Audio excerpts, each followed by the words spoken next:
But thank you very much for joining us. Do let your friends and family know about our Wednesday webinars, all of which are available on our YouTube channel.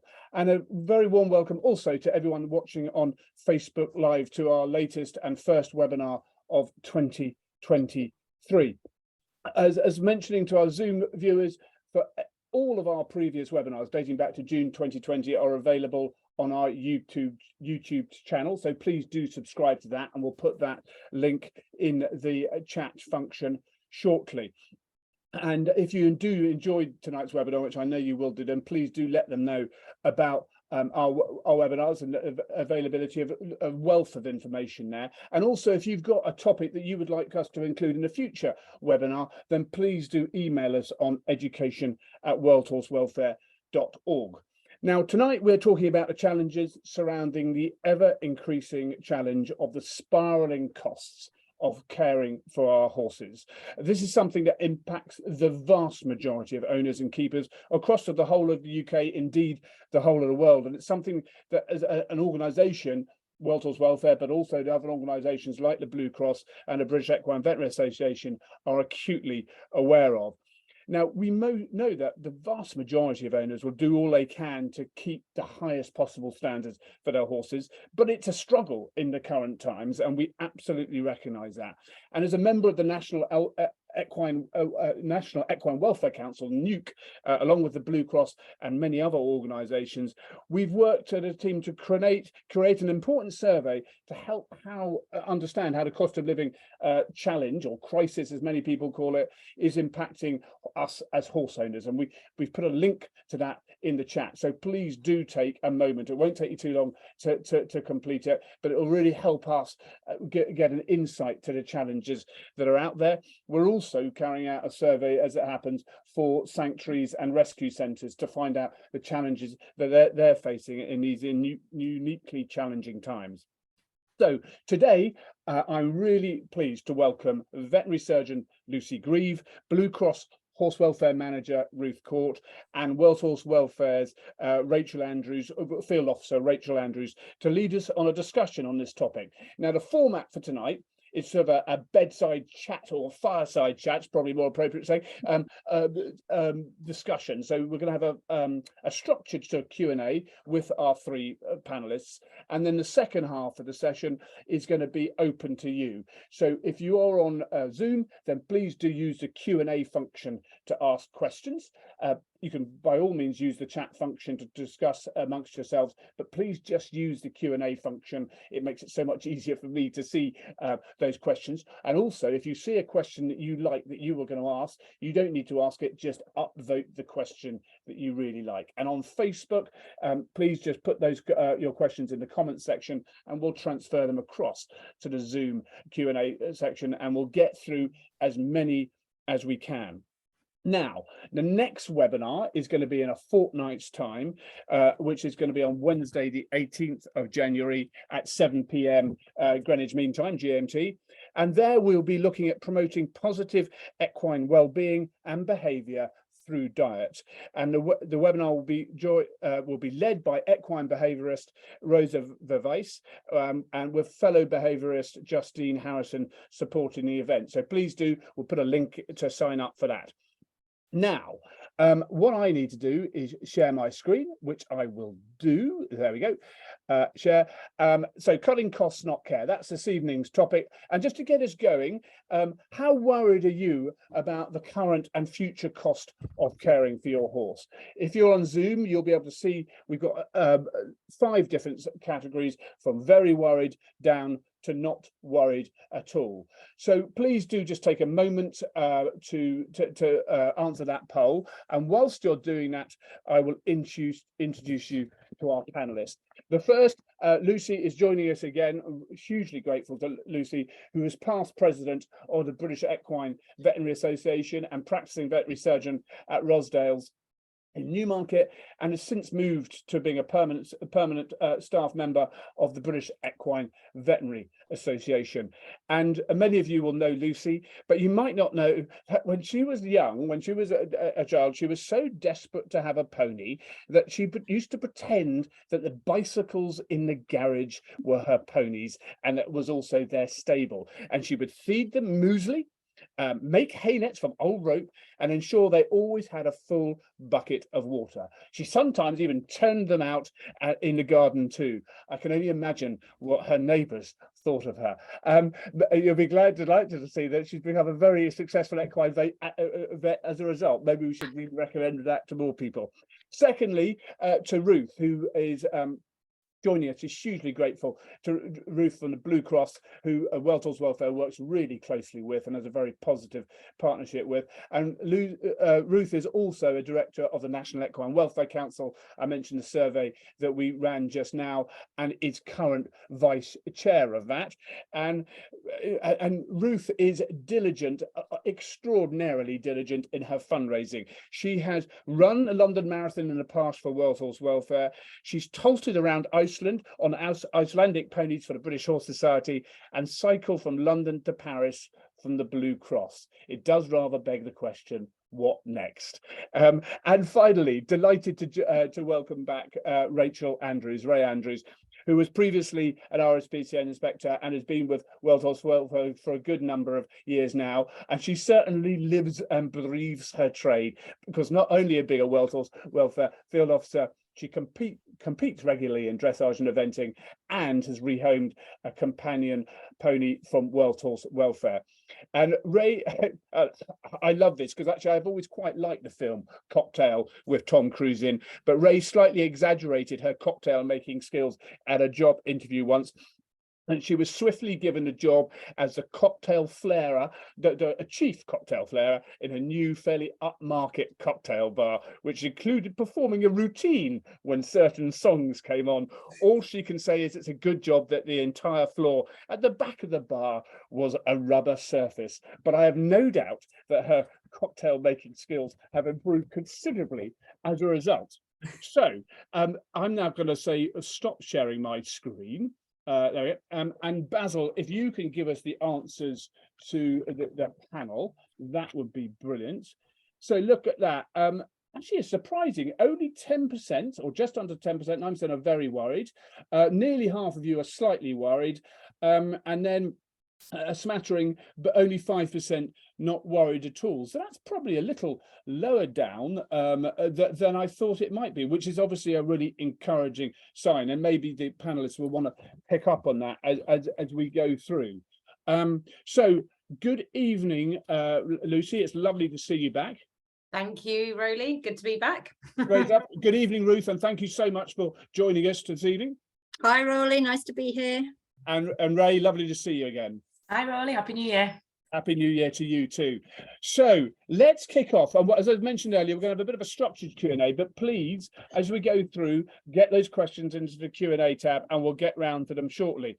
So the first question, this is a sort of, I think in cricketing terminology, is a nice gentle opener. So I like a loosener, if you call it. Do you think the current economic crisis is a concern for many horse owners?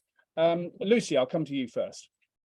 I think it's got to be, and certainly increasingly so. You'd expect, horses are a kind of, they're not essential for life. We have them because we've got spare cash around, presumably, and we love to keep them. But with the increasing costs of just living in a house and food and travel costs, diesel, all these things that will affect us all, essentially. I think, the things that are going to suffer the first are going to be our hobbies, our interests, the things we have as luxury items. And of course, horses are those, really. So it's tricky. And of course, it's not something you can pop in a garage and leave till next year, like a sports car or a motorbike. It's something that needs continual care. So I think that's where we'll see the pinch point with all this. Absolutely. Ruth, in your experience from the Blue Cross, how is it impacting horse owners? What are they telling you at the moment? Yeah, we are seeing an increase in horse owners that are worried about the cost of living. That comes through the people that have our horses on loan as well. When we're sort of interacting with them, we are coming across more requests for help with various things. We are also seeing an increase in people coming to the decision to give their horses up, and quite often that's just sparked by an unplanned expense. So I think we've all known the cost of living, you know, is going up, and potentially that, you know, there will be increases. But in our experience, we are being contacted by people really when they've sort of had an unexpected bill or expense that's perhaps just causing them problems. So yeah, very real problems are happening. And Ray, you're out on the ground every day. I mean, what are you picking up as this sort of situation sort of plays out? Yeah, similar to what the girls have both said, I think people are genuinely worried. And I think, as Lucy said, horses are a luxury to have. So they are going to be one of the things that is going to be a struggle if your day-to-day costs of living in terms of your heating and food and just your general day-to-day living is already you know, stretched as far as you can go. So yeah, we are seeing it. I think what's good is that all the charities, especially under the new umbrella, do come together and offer support to these owners as much as possible. And that's what we're here to do, so we can go out and give advice and maybe think about some management strategies to try and make things a little bit more easy for the owners, try and help them with that. But ultimately, I think people are going to have to make really difficult decisions, just because I don't think anyone could have predicted how much everything has increased.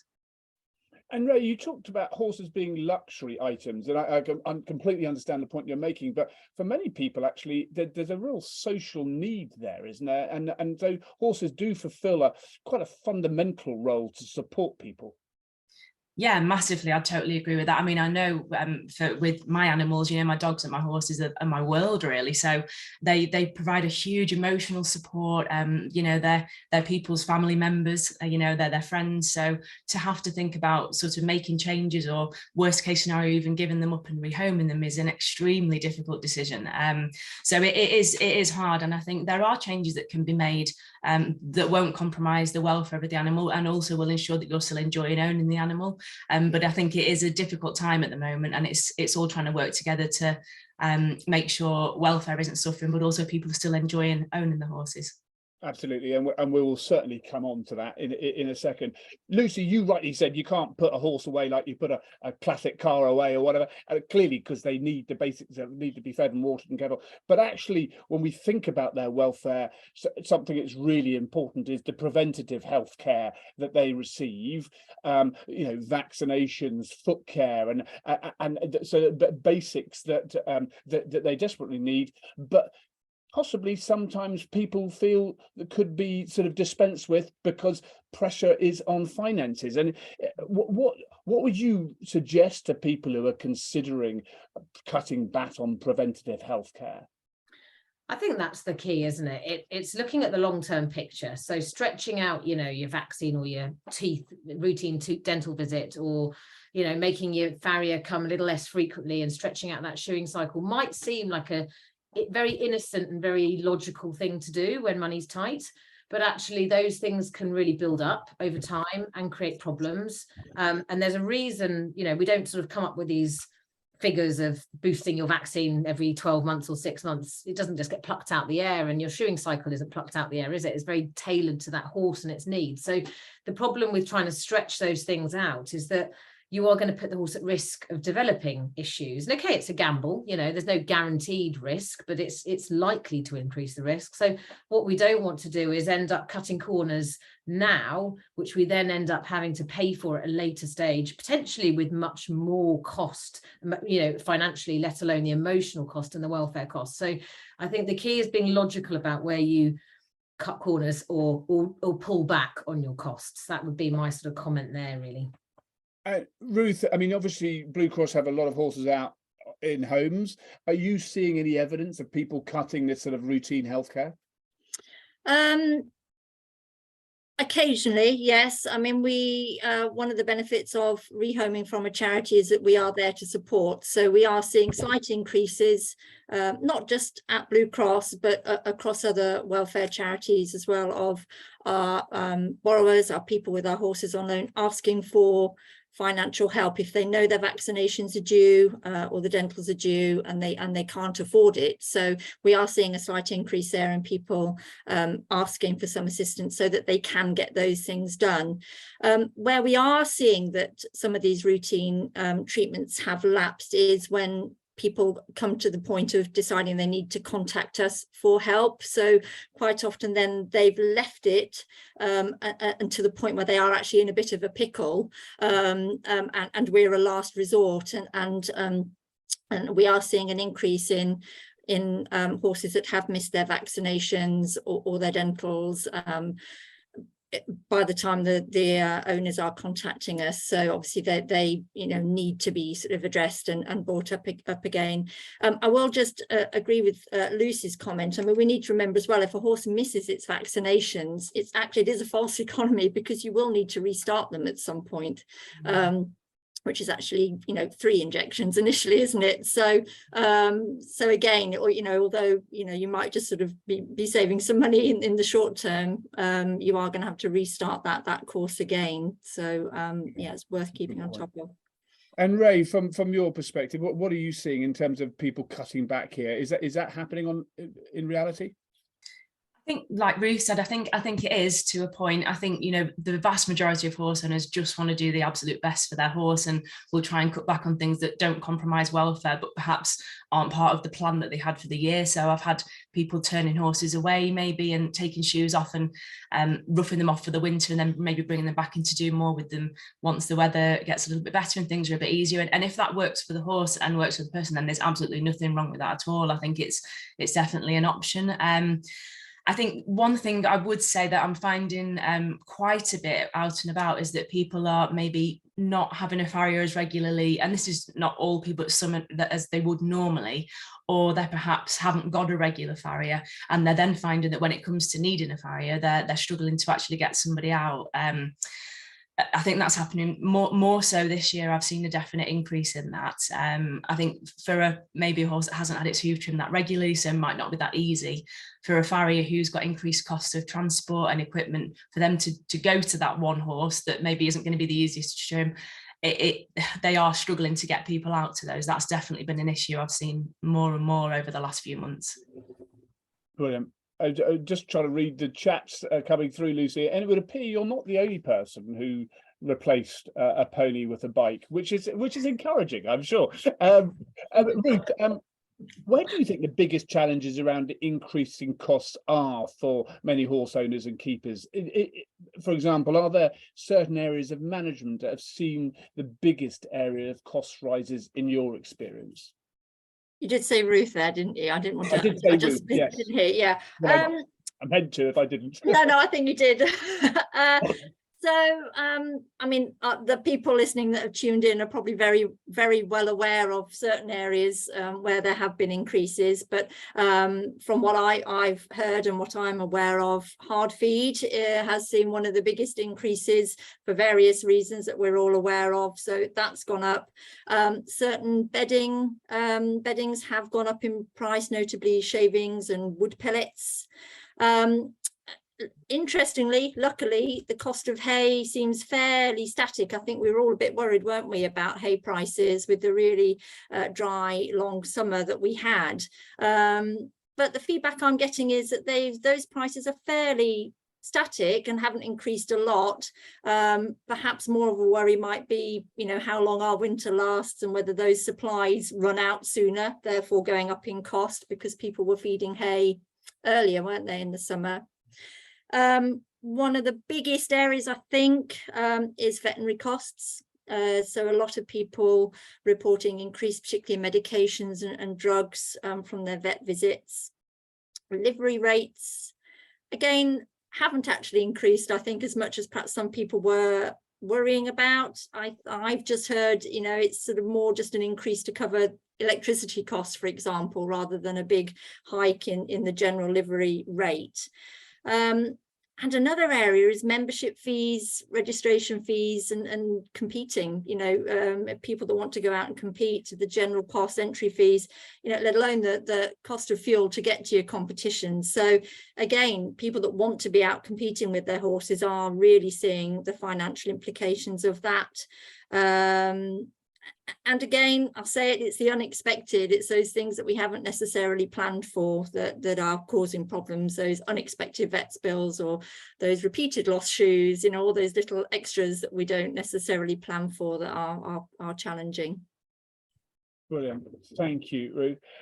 Ray, just picking up on what Ruth has talked about, I think it's fair to say, you come from an experience as a rider, an owner, and obviously a World Horse Welfare field officer, but most owners, even before the economic crisis, had strategies in place to keep costs down. What are the common strategies that people already use, and how do you think the current economic crisis is going to impact these changes? Yeah, I think in general, horses are so expensive to keep anyway that people already have certain strategies in place to try and keep the costs down. So buddying up with people on the yard, getting sort of vet visits and farrier visits and dentist visits as a group can often reduce the cost. I know sort of local to me, and I'm sure around the country, that vets across the country do zone visits. So obviously that's really helpful to, unless it's an emergency, is to wait for a zone visit to get vaccinations and routine veterinary treatments done. That can work quite well. A lot of vets will have like dentistry clinics and scoping clinics, and just general health check clinics, which again can be quite cost effective. So it's just trying to keep on top of everything. I think there's lots of things that you can do. I try and, as a horse owner myself, sort of pick my brains of anybody that does come out. So for example, my poor physio, I'll ask her so many questions of like, what pole work exercises can I be doing? What can I do to maintain and make sure I'm preventing any potential injury? So I think it's just thinking forward as much as you can to try and prevent any issues happening, but also there is a lot you can do to try and sort of reduce the costs, but horses are always going to be fairly expensive. Yes, and it's actually thinking about that long term, and especially with some sort of veterinary costs that come as a rather lump sum. So we've talked a lot about the challenges now, understandably, touched a little bit on some of the things that we can do to cut costs without compromising care of our horses. So if we think along the cost-cutting lines, Lucy, where can owners make some savings? Yeah, from a veterinary point of view, I suppose, which is where I'm coming from, obviously. I think planning ahead, which is what the theme seems to be, isn't it, is key. So I think scheduling on a calendar, literally, when you need the vet in the year for vaccines, for dentistry, whatever it is that you have them out for as a routine, and making sure you maybe tie that in with other things. So, think about trying to combine visits, if it's with things that you need or other people on your yard might need, because the vet practices themselves are under the same pressures as everyone else. So costs of fuel, trying to increase people's wages with the cost of living thing. So, we're all business wise under the same pressures. So they want to actually be economical too. So the vet practices themselves are trying to encourage yard visits, group visits, things like MOT type, health checks, annual health checks, where you do the vaccine and the teeth together, and it's a decreased cost to the owner then. So I think taking advantage of those packages, and I'd like to think that there's probably people in practices as well planning ahead even more so, trying to create annual packages for people that might include worm control and, getting those other elements so that you can really get a bundle, really, which is kind of what a lot of marketing is about now, isn't it? Bundle packaging all the stuff together you need from that supplier, that provider, and then reduce the cost as low as they can be. Practices have been doing things like zone visits for quite a long time now, so taking advantage of those will help. And I think going back to our sort of very basic kind of take-home message, really, which is just don't cut the corners, don't leave things longer than you would normally, hopefully, because it might seem like an obvious solution for now, but actually it can create a bigger problem that will cost you more in the long run. So from the vet side, that's where I'd be saying, try not to reduce your investment, if you like, in the basics. And Ruth, if I could come to you, I mean, obviously, the National Equine Welfare Council, NUC, and with many of the other charities have produced the sort of information about cutting costs and not care, and we can put a link to that in the chat. I mean, what would you say? What's in that leaflet, or any other thoughts you have about how we can sort of help people by cutting costs without compromising care? Sure. I mean, there's lots of things, isn't there, we could be considering. I mean, I would always stress we need to be considering our individual horses' needs as well, and, you know, our own circumstances. But all these are just ideas. One of the first things I've written down here is share ideas with your friends, talk to your friends, talk to other people at the yard, see what everybody else is doing. As Lucy said, see if you can share your visits or your farrier visits. So get talking and share your travel to the yard, share rotas. You know, someone could do the horses in the morning, someone could do them in the evening. And it's probably stuff you've thought of already, but if not, that's worth doing. One of the biggest costs is livery, if you keep your horses at a livery. And again, you know, it might be worth considering if you're paying full livery, perhaps could you work on a part livery basis? If you're already on part livery, could you be thinking about DIY? Could you be thinking about a working livery? You know, I know a lot of equestrian colleges are always on the lookout for good horses. You know, they'll be well cared for, you know, and if they're suitable, that may be an option, or a local equestrian centre. So that may be some options around costs of caring, or, you know, is it time to be thinking about trying to rent a field, you know, or your own premises or something, if that's going to work out cheaper. I think Lucy and Rachel have covered a lot of the sort of veterinary ideas that I jotted down. I did see someone pop up in the comments something about feed. So in my experience, working for a welfare organisation, actually overweight horses is one of our biggest problems, rather than horses that are underfed or underweight. So, you know, have a think about, does your horse actually need all this feed it's getting? You know, many horses, even horses in light hacking work, are fine this time of year on hay and perhaps a balancer. You know, they may not need the hard feed you're giving them. So have a think about that. Speak to a vet. I would suggest, if you're thinking about cutting your horse's feed, make any changes gradually, of course. If you're worried that they're going to be losing weight too quickly, get really used to doing body scoring and perhaps using a weigh tape. It'll help you monitor if that weight's dropping quickly, and if you're concerned at all. So that would be one of the first things I would suggest. We've said how much hard feed costs at the moment. Shoes, is your horse shod all round? Does it need to be? You know, how often do you go on the roads? Could it just be shod in front? Does it need shoes? Speak to your farrier for advice. Bedding, are there any cheaper alternatives? I may be sounding really old-fashioned here, but, you know, deep litter beds, if they're well managed, you don't need as much fresh bedding. You know, they're a really good alternative. You know, is it time to think about, you know, turning your horse out or roughing your horse off if you're really struggling? You know, perhaps turn your horse away, you know, and then that's going to cost you less. Again, make all those changes gradually. We're in the middle of winter at the moment. If that is something you're considering, you can always ask for some advice or help. And then just a couple of other things I've jotted down here. We've said about bulk buying. I think I saw that pop up in the chat. If you can club together with others at your yard and bulk buy things, that you often get a discount. Oh, it's 3 things I'm saying now, actually, not 2. Think about using worm egg counts instead of blanket worming. You could be worming unnecessarily. Wormers aren't cheap, and actually it's better practice to egg count and then target worm. May cost you save you some money.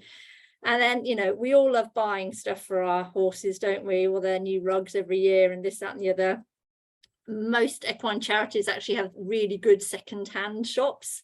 So support your equine charities, perhaps visit their second-hand shops. We get loads of, you know, brand new donations. So I'm sure your horse won't know whether it's a brand new rug or whether it's one that's perhaps been pre-loved. So think about, you know, recycling, reusing horses' equipment rather than buying new, and perhaps even sell off some of your surplus rugs from last year that are still sat in your tack room. You might be able to raise a little bit of cash that way. But yeah, just some ideas. I'll jot it down.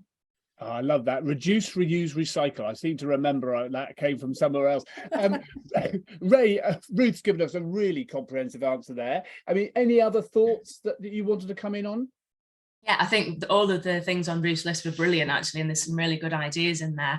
I would say maybe I totally agree in terms of overfeeding. I'm as guilty of that as anyone. My physio told me off recently for one of my geldings being slightly overweight. So it does make you realise, I mean, he's not on an awful lot of food anyway, but I've done things like bought a trickle net, a hay ball, just making things last a bit longer. So he's on actually a decreased amount of forage, but an increased amount of time eating it, which just suited him well. And I've moved to a lower calorie balancer, which is not only cheaper, but actually he didn't need the other balancer. I think as sort of a lot of horsey people, and me included, we've always done something, so we just keep doing it. So he's always been on that balancer, so I've just kind of kept him on it, and he didn't actually really need to be on that particular one. So there is little costs that probably are quite unnecessary that you can reduce a little bit, which actually will probably benefit the horses in some way. I think generally a lot of horses do tend to be overfed. We see that a lot is working in welfare, and you just don't need to be doing, and feeding them as much as they are. And often that can bring its own problems as well, because if they're getting a lot of hard feed and you've not got the time or the money to be taking them out and doing the work with them, then they're going to probably start having behavioural problems, and then you're creating a bit of a cycle there. So that would be one thing. I think speaking to a nutritionist is always good. Obviously, you could maybe buddy up on the yard and get a nutritionist to come out, just to make sure that you're getting the most out of what you are paying for, really. So, and it's, the horse is getting the most out of it as well. There will be, and again, I do this, you'll buy lots of supplements for lots of different things, and you probably don't need them. And when you actually look at the ingredients, quite a lot of them have got the same things in them. So you're almost probably over feeding them certain things within supplements. So I think it's just really looking at how you're managing things at the moment and making those little changes that will all add up over time. Brilliant. Just picking up on two thoughts there, Lucy, just from I heard a stat the other day, the supplements market is now larger than the veterinary medicine market in the UK. Now, I don't quite know whether that's true, but it's very true that there's a lot of supplements bought by horse owners, and to my mind, shockingly few of them are actually proven to do what they, not all of them, but a lot of them are just simply not proven to do what they say they're doing. So, which could mean that people are unnecessarily spending money on supplements when they really don't need to. Yeah, absolutely. And I think that's the interesting thing, isn't it? Supplement market, there's no regulation. So any of us today could set up a supplement that we make in our shed and sell on the internet and claim it to be, fixing ulcers or curing lameness or doing whatever, calming horses down. But there's no one checking whether these things are doing what they say on the tin. So it's a really difficult market to understand, and it's a very treacherous market for owners, because of course, if you're presented with a whole shop or shelf loads or a whole website full of different things, there's nothing more fun than trawling through and looking at what you can buy and trying different things. And I'm terrible for it with clothes and shoes, the prettier and the nicer and the bigger the claim, and probably the bigger the price tag, the more exciting it is to buy. It's just human nature. So if we actually take that for what it is and think about it in a psychological way, we need to just strip that back and go, really, what does my horse need? It needs correct nutrition, correct exercise, and it needs to be physically healthy. When it comes to supplements, really, really question why you think that horse needs what it needs. What's the problem you're trying to address? And I would say talk to people that are qualified to give you good advice. So do talk to your friends. Of course, we all do. Do look at, Facebook and all these other places and forums, because we're inevitably going to do that. But please try and go and look at somebody that's qualified to give you good advice on that. So whether that's a qualified nutritionist, a vet, get as many opinions as you need from those types of people, but try and get to a real conclusion as to whether you need that supplement, because there is an awful lot out there that don't do anything. And I think sadly, David Marlin or somebody did some tests and found that tons of these supplements are just full of bulker. They're just full of sort of chalk, basically powder. So actually, while they might have small amounts of some ingredient that maybe does something interesting at the correct dose, you have to feed tubs of the stuff to actually get to anywhere near those therapeutic concentrations. So things like joint medications or gastric supplements for ulcers and things like that, lots of them haven't got enough of the stuff in them, and so therefore it's a complete false economy to buy them. You're much better going either through, I hate to say it, 'cause it sounds like I'm plugging vets, but either going through a vet who can get you a correct treatment that's been clinically trialed to do what it should and get the problem addressed, diagnosed, treated, addressed properly. Or if you do want to use a supplement, really do your research and go to some good people that know what they're talking about and make sure that it's worth the money you're spending. Because I think, sadly, as your stats probably do dictate, there's an awful lot being bought that isn't going to do anything near what it's claiming to do. Thank you, Lucy. And Ruth mentioned about worming, and it seems now that actually it is just a fundamental responsibility, that routine worming now is an absolute no-no, isn't it? No, absolutely, yeah. So I know we did it, well, hopefully not recently. No one's suggested doing it recently, but you know, decades ago, years ago, we were routinely worming, weren't we? We all remember it. You got these sort of wormer guides where it told you to give different wormers every couple of months, pretty much, of the calendar year. That is now, we know, sadly, with hindsight and our retrospectoscope, is not how you control worms effectively in horses. And with all the research and the knowledge we have now, we've got a much better system that thankfully is cheaper. So, you know, in the theme of tonight's webinar, it's the right way to go, not just from an expense point of view, but actually morally. We need to try and stop this resistance problem that we're getting, much like the antibiotic problem that we have in humans that we're very aware of.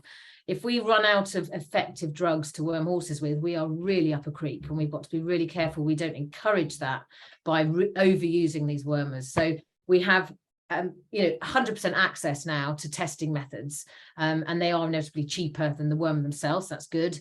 So we need to use that to target treat those horses, because about probably 4/5, so you know, 80% of horses don't actually need a terrible amount of worming, you know, worm treatments. You know, a lot of them do very well without. So it needs to be looked at on an individual basis, and that's where owners can really take the bull by the horns and do the correct thing and hopefully reduce their costs. Yes, and Claire has just said, I mean, obviously, as you so eloquently said, Lucy, there's a real equine welfare imperative here, but also there's an environmental imperative, you know, because actually the residues getting out onto the pasture has a real impact on the environment and wildlife. And, you know, as equine owners, we have a real responsibility there too, don't we? Brilliant. Now, Ruth, Lucy's already touched on this, or to agree, but where do you think it's a full, in experience from yourself and also from the Blue Cross, where is it a false economy to cut back? I would say your routine treatments that we've mentioned. So that would be your annual vaccinations for flu and tetanus. There's been, you know, out cases of flu this year that we've seen. And as we mentioned, false economy, you'll need to restart anyway, and even more expensive if your horse catches flu. Farrier, hoof care. Again, no foot, no horse is the old saying. So can lead to other problems, so that would be a priority to sort of keep your horse's feet in good nick. Again, I would say also a false economy to maybe either stop your insurance or to not have some reserves or some planning. So for me, yeah, it may be a false economy to cancel your insurance. It might seem like a lot of money you're putting aside each month. That may be your decision, but it would be a false economy not to have some fallback planned or some other way of being able to pay for a big bill, vet's bill or something, should that come in unexpectedly. So I think that's really important to keep that planning element there. I totally changed the way I thought about insurance when someone explained to me, he said, all you're doing is avoiding those big one-off payments. Actually, you either have the funds for the big one-off payment or you make these regular payments. And the only advantage of self-insuring is the fact that, you know, if times are tough, you can get behind a bit, but you then got to catch up, haven't you? Absolutely. And that takes a huge amount of self-discipline to do that. And that little fund can so easily get raided for anything else. Ray, from your perspective then, I mean, anything else that's a false economy? I would say similar to what the girls have both said, really, but also things like keeping it with your saddle fitting, making sure all your tack and things are well maintained, because it'd be easy to push those visits aside and think, oh, it's not, you know, totally essential, but actually ill-fitting tack and, you know, horses change shape throughout the seasons regularly, and, you know, ill-fitting saddles is going to probably end up possibly costing you a vet bill. So it's just things that don't cut back on the routine essential stuff, but maybe cut back on other areas which are lovely and sort of added bonuses, you know, like the clinics and the competitions. Those are the things that you can maybe cut back a little bit on, but still, you know, really enjoy doing other things with your horse. And there's so many things, especially since lockdown, you know, there's lots of online things that you can do now. You can really make the most of your time with your horse without spending quite as much money as maybe you once did. Yeah, absolutely. The whole idea of online tests, you know, dressage, you know, British Dressage and other have done these great things, and riding clubs, you know, where you can just send in the video of your test and you get judged, and you haven't got the cost of going all that way, or where it be. Brilliant. Ruth, many horse owners may have reached a point where they are unable to continue to care for their horse, and indeed so many of the charities, Blue Cross and World Horse Welfare included, as you mentioned, just regularly get contacted about this. So what options, if people have tried everything and it's simply not working, what options do they have?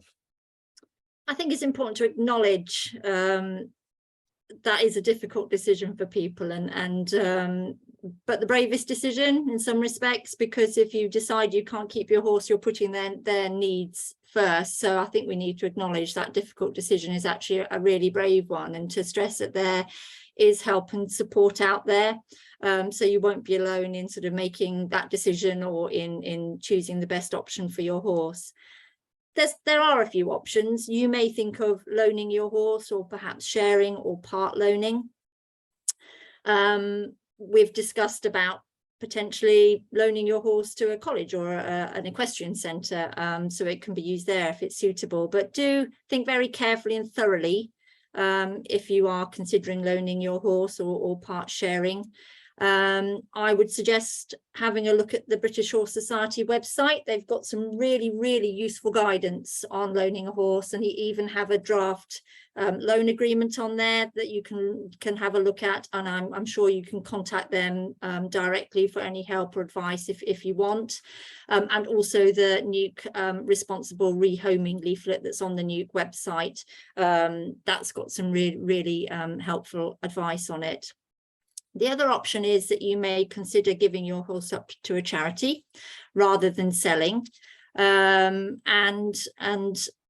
if you give your horse to a charity, you've got the reassurance there that you're going to be supported, you know, and your horse will be well cared for and monitored for life. I would say, if you're considering giving your horse up to a charity, to make sure it is a charity that is a member of NUC. Because that way you know that they have been accredited for their membership and that they adhere to certain standards, welfare standards, and good practice that NUC require. There may be, if you're giving your horse up to a charity, a small fee. That's how charities function, and probably they'll need their vaccinations to be up to date. But if that isn't the case, if they've lapsed because you're struggling, or you really are not in a position to give a fee, it doesn't matter. Please contact the charities. We would much rather help your horse and make sure your horse is well cared for than be worrying about a donation fee. So if you are concerned about that, if you go onto a website and see that there's a fee, please just contact the charities and they will do what they can to help. So you'll find that the charities are very supportive. We're very empathetic. We're non-judgmental. We're all horse lovers. You know, we're in it for the same thing, and we will want to help you. You may think that selling your horse is the right option for you, and it may well be, particularly if your horse is a bit younger. But again, I don't need to say, you will then have no further say in your horse if you do sell it. So again, have a look at those responsible rehoming guidelines on NUC. There's some information on there. And I would suggest trying to avoid selling or advertising your horse on websites or on Facebook if you can.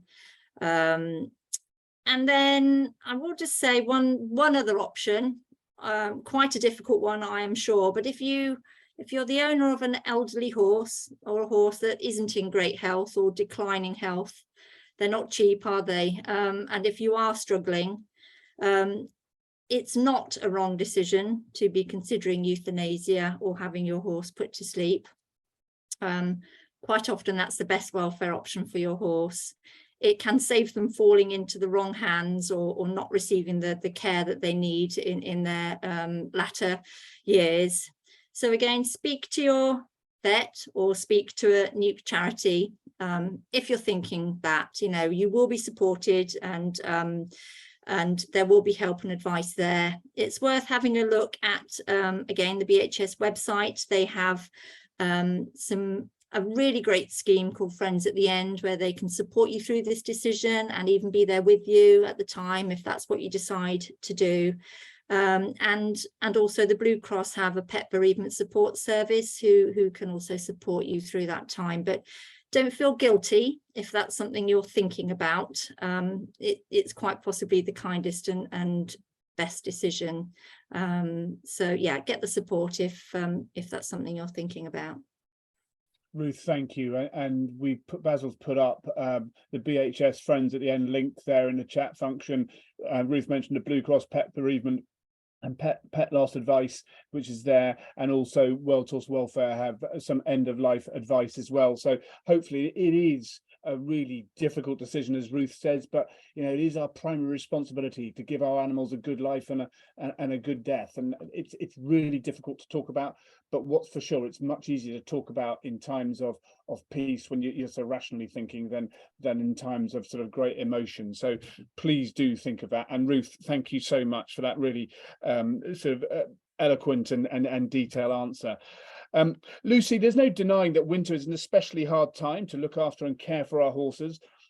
But at least we know, and actually it's after the 6th of January, so both the days are getting earlier and the nights are getting later, which is great. Do you think we can be equally optimistic? Obviously, I'm not expecting you to give me an economic answer here, but just in terms of your perspective as an equine vet, can we be equally optimistic about the future of horse care costs stabilising or even coming down over the course of 2023? I think we probably can be, you know, aside from any unforeseen circumstances that might arise, because it seems like we're all working together. It seems like everyone's on the same page. Everyone's got the same increasing costs. It's very much a blanket increase, isn't it, for everybody, businesses, individuals, the like. So we're all sort of in the same mindset of we want to try and keep costs down. And then that might hopefully work in everyone's benefit, in that everyone's trying to cut the costs that go in their businesses. Everyone's trying to cut their costs at home with their hobbies, everything else. So I'd like to think that the strategies that everyone's talking about tonight, particularly, are things that people are perhaps already considering or have thought about or have heard discussed. And, you know, we're just cementing them here and putting them in one webinar, but hopefully giving ideas to those people that haven't thought of them, then everyone's going to work in the same direction. And then if that's the way, then, you know, the natural evolution hopefully will be that those things should sort of even out, if you like. You know, the trouble with horses, I think, and this is something that's always occurred to me, is that they can be really economical to keep for some time until, I think both of you have mentioned already, then something bad happens. And obviously it's the vet costs that are the obvious cause of this, you know, aside from things like broken fences or, I don't know, a horse box that breaks or something that's a big cost suddenly. They're the bits that trip you up, aren't they? So you kind of think you're doing okay, you sail a little bit closer to the wind for a while, but then a big thing happens and causes a huge expense. And particularly with the veterinary costs or euthanasia cost, you know, that's a really emotive time when we're not really in the right frame of mind, perhaps, to think about it. So as you said, Roly, think about it now, think about it beforehand, plan ahead, and then hopefully we can sort of ride out the storm of what we've got here and it won't get any worse, you know, let's hope.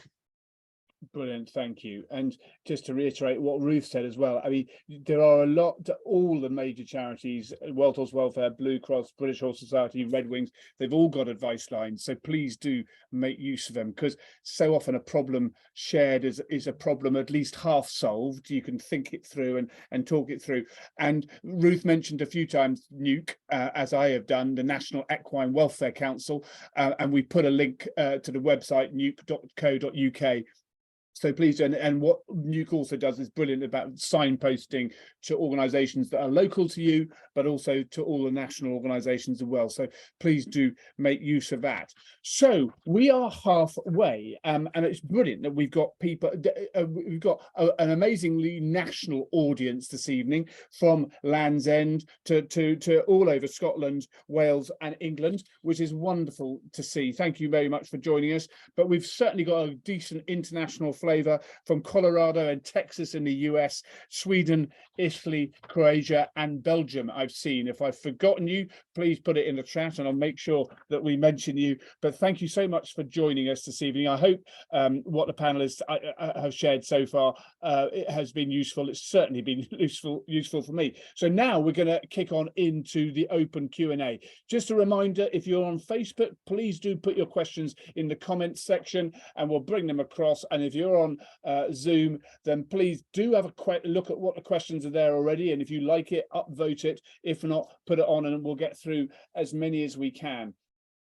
Lucy, I think I'll bring Nikki's first question is, how do I identify an affordable vitamin and mineral supplement which supplies what a horse needs in a form that can be assimilated? I can't afford the supplement I used to buy. Yeah, I mean, my advice to my clients, certainly when I was in practice, was to say to people, I start from a sort of bottom up way. So depending on how much work your horse is in, how its weight is, and whether it's a good doer or a poor doer, start with a balancer. The basic minimum that every horse needs to receive is a balancer. And I would advise people go to the balancers, the pelleted balancers that you get from all the major food producers, you know, the sort of the standard ones that you'd all think about, because it not only has the vitamins and minerals in, but it has the proteins, the amino acids, and the horse needs those things as well as the vitamins and minerals to survive. So between that, a balancer, pelleted balancer and a forage, it should be fine. And then obviously if you've got a horse that needs to gain weight or is doing a lot more work, then you can start adding in the hard feed, as we call it, you know, the complete feeds, and then you might reduce the balancer accordingly. But I would always have the balancer as a baseline, and I would always go for those pelleted ones with the mainstream kind of suppliers. Brilliant, thank you, Lucy. And as you say, all the major feed suppliers have a pelleted balancer, don't they? Which is great. Ray, someone on Facebook has asked about, they're thinking about changing their horse's bedding to straw, but worried about he might eat too much of it. Is it okay for him to eat his bed? Yeah, essentially, yes. It's not going to do them any major harm. You know, obviously we've been bedding horses on straw for an awfully long time, really. Shavings are probably a much newer concept in terms of how we keep our horses. So yeah, I think as long as you're keeping a good, nice deep bed, keeping it nice and clean, and obviously they've got their additional forage, it shouldn't do any harm, really. Obviously, if you're finding that they're really eating an awful lot of it, it's something to keep an eye on. But yeah, it shouldn't cause any problems, just as a general rule. I think if their teeth are looked after, that'd be my veterinary comment. As long as the teeth are well looked after, then they can eat their straw perfectly happily, actually. And assuming they've had no colic surgeries where they might have any issues inside that, you know, we can't be sure of, most horses can eat straw really happily. I think our concerns about straw colics were perhaps a bit misplaced over bygone times. And I would add, straw is a great supplement for hay, in actual fact. And if your horse is a bit porky, then you know, straw's a good alternative. So you know, it might work quite well in a roundabout way. They like eating it, don't they? Yeah, they do like eating it. It's a perfect forage for them. I think we probably missed a trick with straw, particularly clean straw. That's the one thing I'd mention. It has to be clean and dust free. So I always say sort of soak it, wash it type thing before you feed it. But don't worry about eating it. And that's some Emma's made the point about being the clean straw, and also about, you know, being careful if your animal's got an allergy. That's another issue. I mean, I suppose the only other comment, especially around costs, you know, there have been times over the last couple of years where the cost of straw has been more than the cost of hay. So it's been cheaper to, do keep an eye on that, because the calls on straw now with straw burners for electricity production and such like is changing the marketplace, isn't it? But brilliant, thank you. Ruth, another question from Facebook. I find preparing for winter in advance so helpful, and it takes some initial work and cost to set up a surface mud-free turnout area, and it will pay back for itself, and for some, so you can rest your grazing and prevent it getting muddy and poached, and it's better for your land. So this is actually not a question at all. This takes away costs relating to stabling, as horses can live out all year. But I suppose to turn that into a question, Ruth, Tamsin Fernando at Liverpool has done a very good piece of advice on alternative grazing, hasn't she? I mean, is that something that you recommend from the Blue Cross? It's definitely, as I say, you know, we need to take in every individual horse's requirement, and obviously an owner's ability to sort of be looking at different systems and so on. But I would say it would be a really good idea to, you know, have a read up on these things and these different options that you've got,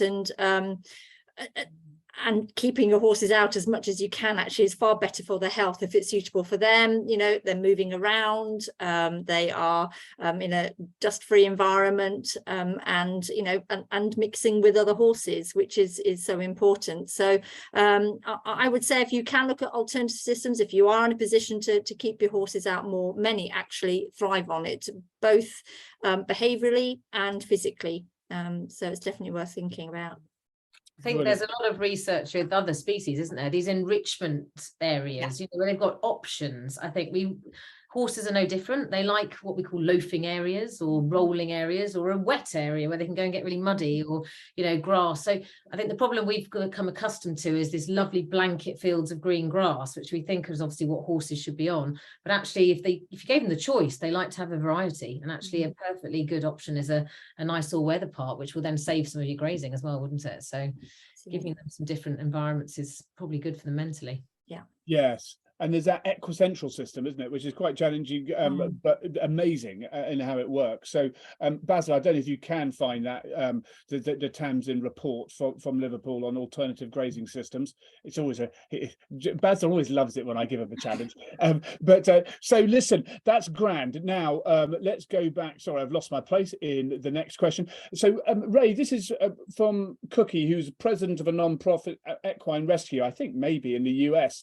And, you know, rightly says, you know, we are in a sort of a bit of a double whammy situation, aren't we, within the equine rescue world, because, you know, fundraising is becoming understandably a lot more challenging in the current economic environment. And yet, you know, potentially there's going to be a significant increase on demand. And so saying how providing advice to owners will help reduce that demand going forward. So the advice we've given tonight will hopefully, or today will hopefully provide for that. Is, in your experience though, are you seeing this increased demand on the ground for people to come, for horses to come into the Weltals welfare centres?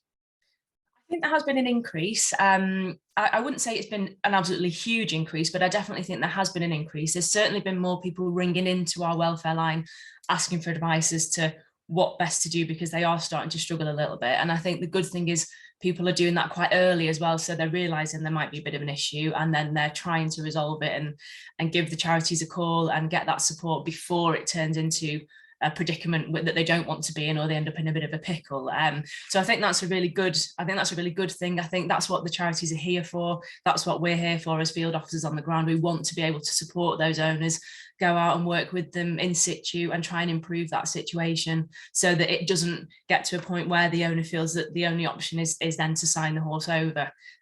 Because, you know, that we only have a certain amount of space in all the charities, and obviously we've then got to rehome those horses to then be able to take more in. So if we can resolve any situations that people find themselves in with the horses there, then so much the better. But I think it's really key that people feel that they can ring us and ask for that advice, because the support is there, and that's what we want to do. There's no judgment, there's no, we're all pretty friendly, pretty approachable. We just want to come out and give you that help and support if you need it. Brilliant. If I could just add to that, excuse me. I think it's really important to stress that the welfare charities work very closely as a collective, and we're well aware of the potential impact of this cost of living increases. And again, Rachel probably knows better than I, but we're not seeing at the moment a huge dramatic increase in the number of people giving horses up. We're not seeing a huge dramatic increase in the number of welfare concerns and welfare reports that are being received. But hey, it's only January. It could be a very long winter. So we are monitoring that very closely as a collective, and sharing information and stats and updates. And I do know that the charities are keeping space at the centres, so we're planning ahead. We're making sure we have space, be it for horses that need to come in or our own horses that need to return. And certainly Blue Cross, we're trying to think of ways of working in a more agile way, which I know some of the other new members are doing as well. For example, if we take somebody's horse in, it doesn't mean they have to necessarily come into the centre. We might be able to help rehome it directly from their home, which saves money for the charity, actually nicer for the horse and the owner as well. So yeah, we're all very aware that our fundraising, our incomes are down, but you know, we're hopefully planning and thinking ahead and working together, which is really important and key to this, I think. Yeah, thank you, Ruth. I mean, I think that is so important, and that coordination. And we do know, I've been with the charity long enough to know that, you know, from the financial crash of 2008, it was several years before we believed there was the impact, because people, they coped and they coped and they coped, and then they couldn't cope. And so we're well aware that we're only a few months into this cost of living challenge, and it's going to go on a long time. So it's something we will continue to do. But thank you for mentioning that, Ruth. Laura's asked, so we'll have a bit of fun here. Laura's asked, what would you recommend to cut costs without compromising welfare? So I'm just going to come to each of you in turn, and you can only give me one. So Ruth, I'm going to come to you first. Whether that's better or worse, really. So I've got pick of the things, haven't I? How to cut costs? Well, it's the routine treatments. Really sorry, Lucy, because you were probably going to say that one. I have got others, but I would say your routine treatments. Don't miss your vaccinations. Don't miss your foot care, dentals. You know, poo pick instead of worm. Yeah, brilliant. Ray, you can't have routine healthcare because it's obviously critically important. What's your number? What was your thought initially? So this is for saving money, or is this for not compromising? How to cut costs without compromising welfare? Okay, yeah, again, I would say maintain all of your yard, your stables, your fields, poo pick, and try and keep everything as safe and hazard free as possible, so that you're reducing the likelihood of any injuries, and do things with your horse that's very varied, so that you may be reducing the likelihood of problems going forward. So, you know, different surfaces, use the online, there's so many great ideas online now with the Equipol. Like, there's lots of things that you can do to keep your horses fit, but not spend a huge amount of money, and make sure you're trying to prevent sort of ongoing health issues by doing that. Brilliant. So Ruth said don't cut back on routine healthcare. Ray has talked about reducing risk, and don't stop doing that, because that's really important. Lucy, what thought from you? Well, I'm going to cheat, and I'm going to go for a real blanket one. So I'm going to say, just get a blank sheet of paper and write down, what does your horse need, from food to vet care to tack to rugs. You know, what does your horse really need, and to strip it right down to those, you know, the what we used to call the 5 freedoms, really. You know, what does the horse need to be happy and welfare sort of upkept, and then build up from there. You know, try and get rid of the big costs that you don't need to be doing. So strip it back to what the horse really needs, and then go from there. That would be my comment. Food. I really like that. And you mentioned about the 5 freedoms, and we've now talked increasingly about the 5 domains, don't we, which bring in that positive aspect of equine welfare. I think that's a really good idea. Yeah. Lucy, one for you from Facebook: is removing the shoes a good option for all horses? Yeah, no, that's a tricky one. I think it's really hard to blanket comments on that. I think every horse is different, and I absolutely see horses that go perfectly well without shoes through huge amounts of work and different lifestyle living, and they're fine. But there's a lot of horses that can't cope without shoes, and I don't think we should judge people either way. You know, I think it's very easy for someone to say, I've never needed shoes, why should you? But horses are very, very different individuals, and I think we need to take every horse in a specific and get advice from your vet, your farrier, and look at the nutrition that affects the growth of the feet. And those 3 things will help you decide whether your horse can cope or not. I've never really liked the term barefoot trimming because it's a horse is either shod or it's unshod, but it still needs routine foot care, doesn't it? So it seems to me just give the wrong impression. Is that fair? Yeah, and I think also it gives people the impression they need less visits from somebody. Yeah. So without shoes, yes, the horse might go a little longer before it needs its feet trimming or rasping, but actually you can't just leave it for a hugely longer period. The trimming and the rasping still needs to be done in a sense that it's not making huge changes over time. You know, if you leave them 12 weeks, sometimes that's too long. So it doesn't necessarily save a huge amount of money, is what I'm getting at. And you still need visits from the farrier to trim. Brilliant. Thank you, Lucy. Ruth, Sheila says, is it, oh, sorry, no, Janice says, we are told so many horses are obese. What advice on advice on feeding more wisely might help reduce costs. We've covered that already, you know, do we need to give our horses hard feed? I mean, what else could you talk to Janice about on that? I would say if you're not familiar with body scoring, you know, there's again on all the charity websites, there's information on how to body score, and really get to know your horse. I mean, we've all got used, unfortunately, to seeing horses overweight, and we think that's normal, and it's not. You know, I mean, as a general rule of thumb, you should at the very least be able to feel where your horse's skeletal structure is, and you know, more often than not, you can't feel where the ribs are, certainly, you know, not where the hip bones are, and definitely not the shoulder. So do get your hands on and really get used to your horse, and it will change shape naturally and throughout the year, and horses should naturally lose weight over winter, and then they can gain a bit in the summer, and our modern management systems actually prevent that from happening. And in fact, we see more and more horses gaining weight over winter because we bring them in, we keep them warm, we buy new rugs for them, we buy all these feeds and give them those because we want to care for them, don't we? In our view, that's how we're caring and giving them what they need. But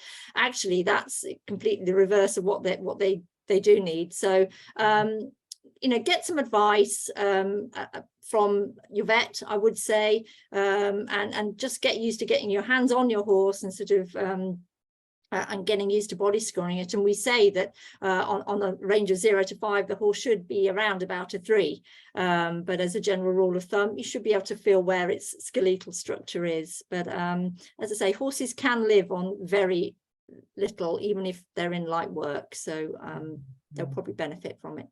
And Ray, Ruth's interesting there because she's almost talking about us over caring for our horses, and that obviously comes with unnecessary cost. Is that something that you see on the ground? Yeah, definitely. And I would totally include myself in that.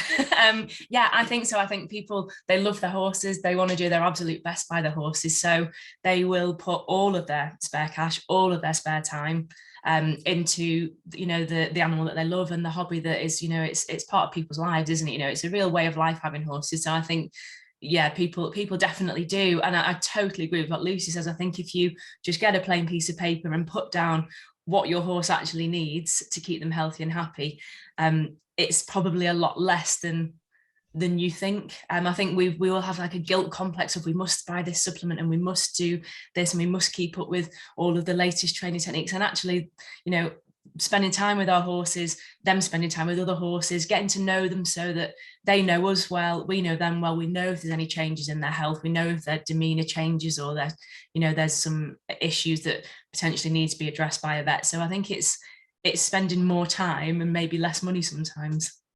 Yeah, absolutely. We could talk about over-rugging, one of my issues in life, but we won't do that now. Lucy, there's a couple of questions, one from Sheila and one from Facebook. Is it still advisable to worm yearly for encysted red worm, or do we have a reliable test yet? And the Facebook question is, whilst we can complete regular worm egg counts and tapeworm tests, am I correct in thinking there is no way of testing for encysted red worms? I just wonder if you could take those two. Yeah, no, there is now. There is a similar to the tapeworm test. So there's an ELISA test, it's called. It's looking for antibodies. So it's looking at your horse's defense mechanism against the red worm, the encysted red worm. So it's a trickier test to interpret though. Okay, so I don't want to try and sell it as if your horse is positive or negative, that's whether you worm or not. You need to look at the history of the horse, how old it is, how it's kept. And then you look at the blood test that they do for this encysted red worm. the result, and then you gauge normally over a couple of years. You have to do the test each year to get a good idea of your horse's antibody response to redworm. And then with the help of your vet, I hope, or the people in the laboratory where you get the test done, sometimes they have people that can advise you as well. With all that information, you can then decide whether you need to worm. So it's not as clear cut as some of the other worm tests, but it is a really valuable test that if you commit to it, stick to it year on year, you will be able to reduce your worming potentially to 0, because you might not need to do any assisted redworm treatments. So yes, there is a test, and yes, we can avoid having to treat for redworm routinely, but at this time, there's still confusion over how that test works. So I'd advise you don't just assume it's a one-off test, if that makes sense. You have to commit to it and stick to it and use the right people. And another question, just to finish this off, when should you test for assisted redworm?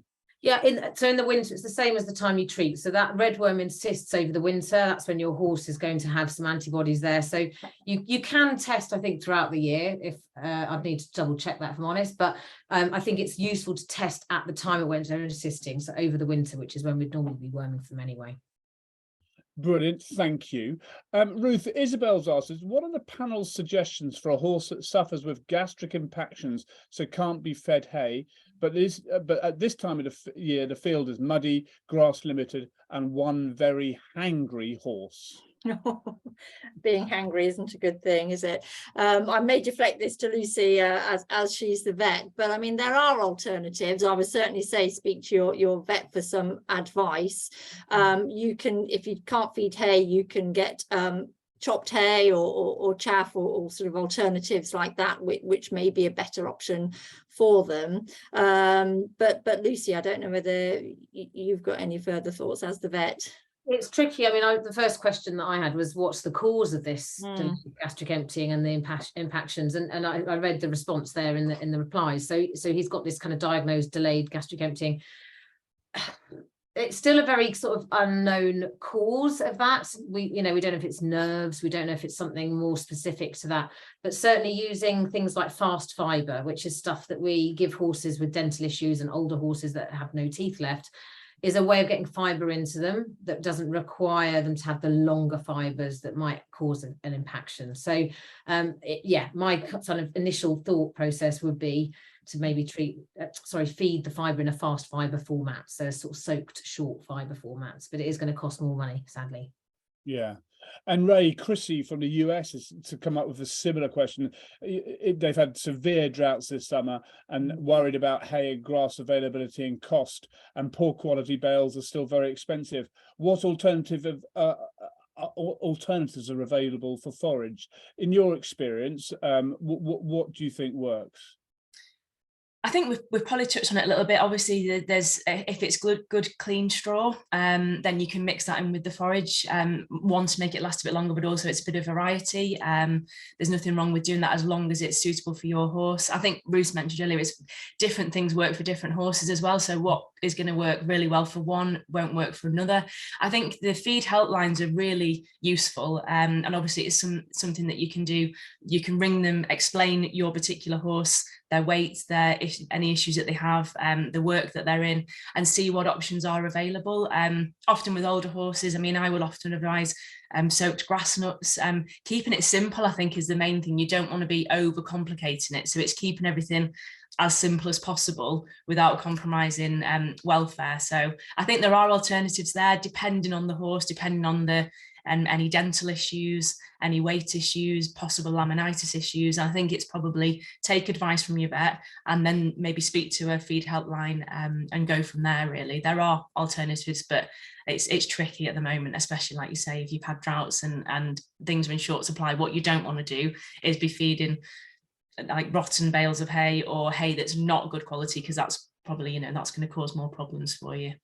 If I could just interject, I mean, I think we need to be careful again. Horses can live on very little, so I mean, even this summer, which there was nothing, was there? Everything was barren and dry for weeks, but we saw loads of really fat horses, because I think people had stepped in and started supplementing, worrying that they were going to lose weight, when in actual fact they were really porky by the end of the summer. So horses adapt, they're designed to live on varying terrains and in varying conditions, and sometimes perhaps we need to just have the confidence to step back a little. If they start losing weight dramatically, then we can sort of we can react and up their feed. But perhaps again we overthink things a little bit and try and step in too soon, when perhaps the forage they've got is sufficient and fine. Yeah, absolutely. Yeah, keeping it simple, as Lucy has said, isn't it? And absolutely. And Ray, Lucy, just to cut, Sheila's come back. All my horse grazing is grazed by cattle and sheep. Is also grazed by cattle and sheep. Am I right in thinking this helps to reduce the pasture worm burden? Yeah, that's certainly been shown to be the case. So cattle and sheep provide what we call dead end hosts for horseworms. So they will consume the larvae and the eggs and things on the paddocks, and then they don't survive, so they die in that sheep or that cow. So it's a way of hoovering up basically the horseworms, and it does work. So if you've got that as an option, it's a brilliant option. Obviously be careful about other issues that you might get with cross-contamination of other diseases and such like, but you can talk to a vet about that depending on which country you're in and where you are and things like that. There's lots of variation there, but for sure, as a kind of general term, yes, co-grazing as we call it with other species, particularly sheep in the UK are used quite a lot with horses, does seem to massively reduce the worm burden on the paddocks. But obviously the idea is to try and reduce the worm burden in the horse as well, so you need to kind of get both pictures done, if that makes sense, rather than just assume that they'll just hoover up what's there. But it's a good way to use co-grazing. Lucy, I probably should ask you this question, but in some ways you're conflicted, so I'm going to ask Ruth and Ray first. We've talked about, worming and overworming of our horses. Fiona's asked, is there a way to stop wormers being sold by anyone but vets? Ruth, do you think that would be a good thing in your experience, or not a good thing? So as we all know, wormers are currently sold by suitably qualified people, so people that should be able to advise you anyway. I potentially, it may be a good idea if vets can prescribe them or advise, but I just think the importance should be on the egg counts, because again we don't necessarily need to be worming, and I think we need to be using those egg counts and field maintenance as a priority really, and those things ought to be what we're focusing on. But it is important to get that advice. I mean, the information is out there,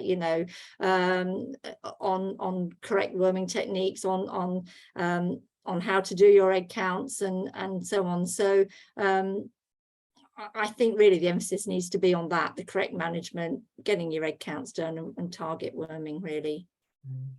Brilliant. Thank you, Ruth. Ray, someone's asked on Facebook, we've touched on this already, but just from your experience, what options are available if we make a decision to euthanize a horse?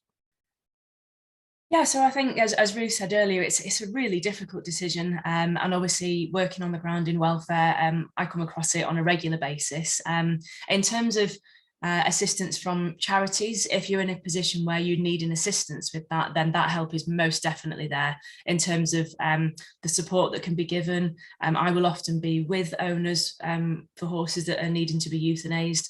I don't think people should feel like they have to deal with that alone. I think sometimes often people just need an ear really, of just to sort of say, this is what I'm thinking, what do you think? Because euthanasia is always a welfare option, and it's often a good welfare option, as opposed to potentially things deteriorating and the horse is either suffering or ending up in the wrong hands.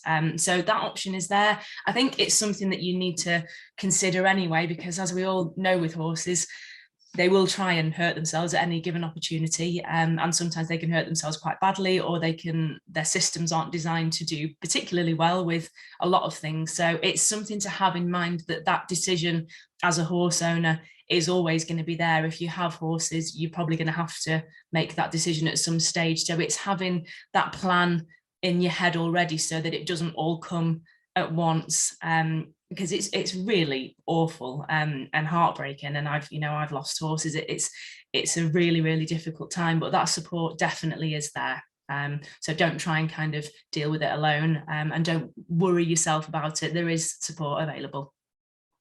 Brilliant, thank you. And just it's so important to do that in the good times, now, as opposed to putting it off, because it's nigh on impossible to do when it's, because it is so emotional. Lucy, you mentioned earlier, actually, because Fiona's talked about David Marlin's website that has done the large study on supplements, and Fiona said the results are shocking. So maybe we could put a link, Basil, to David Marlin's website. That would be great if we haven't done so already. Sorry if I've missed that. Lucy, Wendy's asked, if horses not on grazing in winter, do you agree that ad lib hay is the best way to keep them? She's obviously thinking about empty stomachs causing issues and could cause ulcers, which would incur vet bills. Right, so a horse that's not on any grazing for a long period of time needs roughage, needs forage. So it's going to have hay straw mix, whatever, or some other form of fibre for sure. Now, we know that horses produce more acid during the day, so potentially them running out of hay and forage overnight is less of an issue if they do so over the day. But actually, otherwise, they have to be standing without any food, and it varies from horse to horse, obviously. They have to be standing without any food for several hours before they're really at any risk of ulcers, unless they're in a very stressful life already. So ulcers don't just come from a lack of forage. That is a contributing factor, but actually stress, pain are as much, if not more, a contributing factor. So if your horse is otherwise quite happy, it probably doesn't suffer much if it's got an empty stomach for a few hours. And actually the fiber's still in the stomach for some period. They don't empty completely that easily. So it's really a case of your individual horse, the management, it being exercised on an empty stomach, that's a risk factor. So making sure they have some fiber before you ride them, for instance. There's lots of different things to take into account. So what I would urge people to do is to go and get advice. And we've said this lots, I think, tonight, haven't we? Go and get advice from your vet, your nutritionist, whoever, qualified people, and get several opinions. You don't have to listen to one person in pure isolation and take their word for gospel.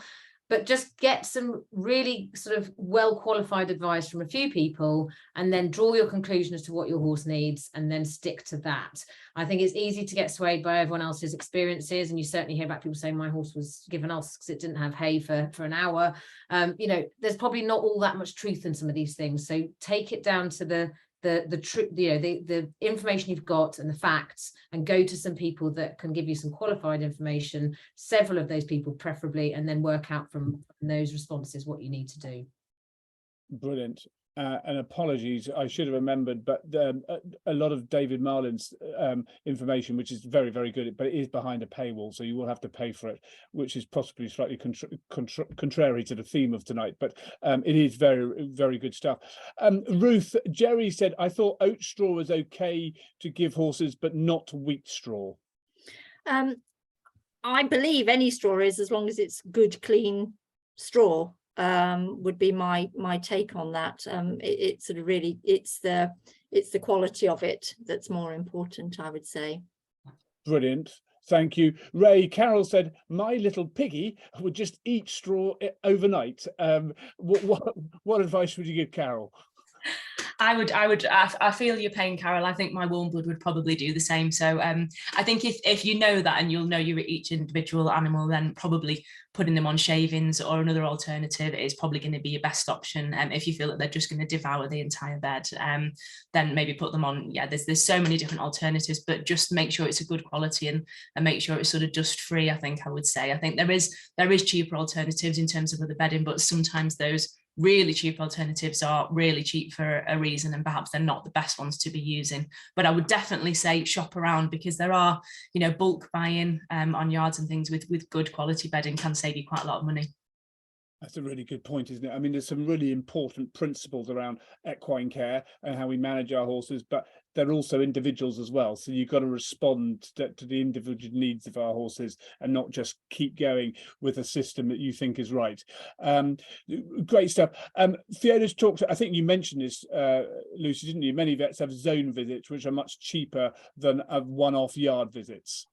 Yeah, definitely. Yeah, I mean, like I said, vets are trying to save money as well. They're trying to reduce the costs to themselves and the practices. So, you know, they're trying to minimize how much time they're on the road, because it's not time well spent for a vet. You know, you're in the car earning no money, as it were. So they are encouraging people to, you know, combine visits, do yard visits, or stick to certain geographical areas, reduce your emissions, carbon footprint, etc. So, you know, let's all club together and enjoy that sort of opportunity, really, and make the most of it. That's all I can say. Lucy, sorry, can I just ask a quick question? So how do vets feel about owners ringing for sort of consultations rather than necessarily always having to go out? I mean, I wonder how you feel about your clients giving you a call. I mean, WhatsApp's great, isn't it? We can send photos, videos, you know, do video calls and see things. I mean, is that something you would encourage people to do, and would that help to keep costs down? I think so. The problem is the balance, isn't it? So if you imagine the vets, I mean, I used to sometimes get 100 WhatsApps a day. So you know, those would have, you can't not respond to them, can you? So you'd either be doing those when you should be seeing someone else's horse and then running late, or you'd be doing them in the evening when you're not working and you're, you know, it's upsetting your family time and your spare time. So I think there's got to be a balance there. I think that absolutely having a phone consult is an option, and I think lots of practices sort of embraced that over COVID. You know, it's something we were really nervous about as vets, because we've always been taught and felt we need to be hands-on with horses and patients to examine them properly, and I think that's absolutely true. But there are exceptions to that, where a phone consult can be very, very useful, particularly if you know the patient, you know the owner, you may have seen the condition before, and this is almost like an update or a review type situation. Then having that time spent on the phone with photos, videos, whatever, can be really useful and can absolutely reduce cost, reduce travel, reduce everyone's hassle time, if you like.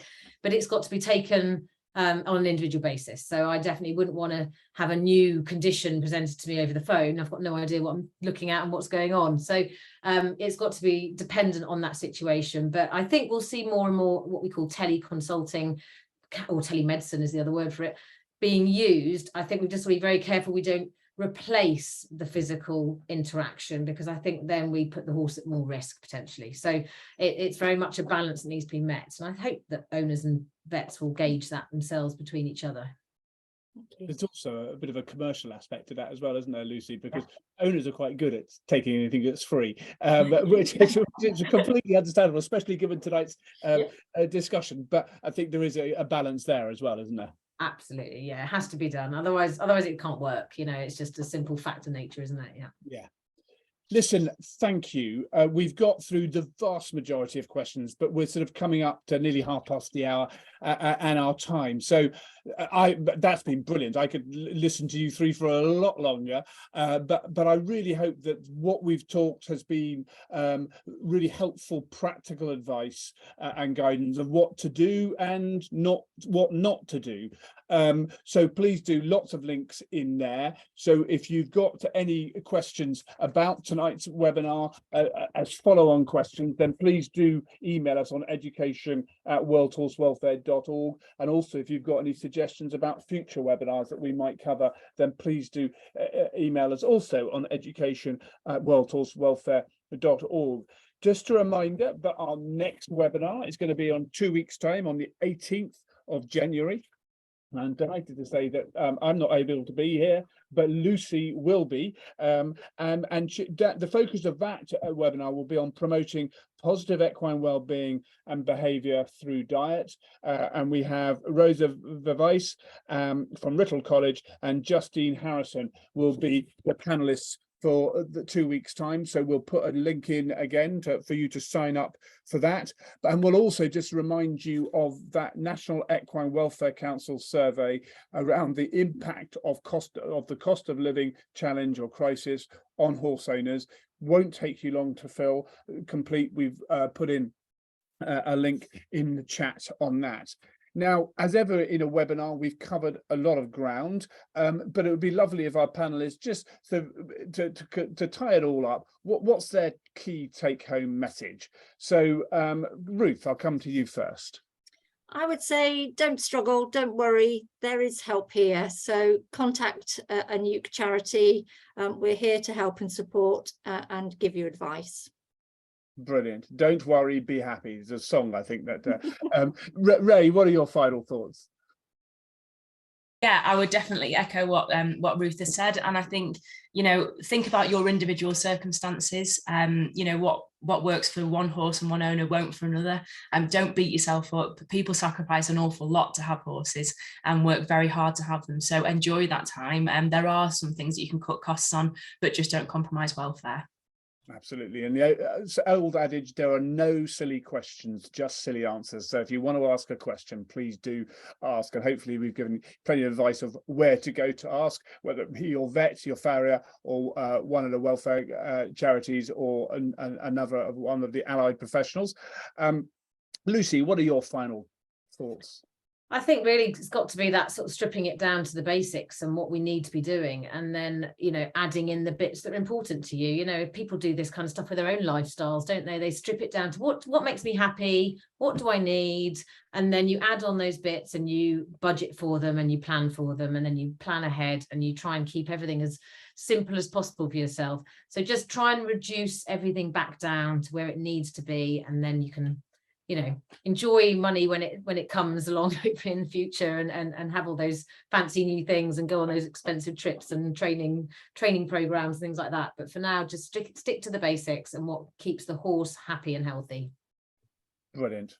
Listen, thank you to everyone for joining us tonight. Thank you for your questions, but the biggest thank you, of course, let's go to Lucy, to Ruth, and to Rachel for just being absolutely superb panelists and giving us so much practical advice and guidance. And as you know, this webinar will be available from later this evening, so you can go back and have a look at it at any stage. And please do tell your friends and family as well. Look forward to seeing you, not me, but we will, in 2 weeks' time, on January the 18th. And in the meantime, I hope you have a very happy and healthy start to 2023. Thank you very much indeed. Thank you. Bye, everyone.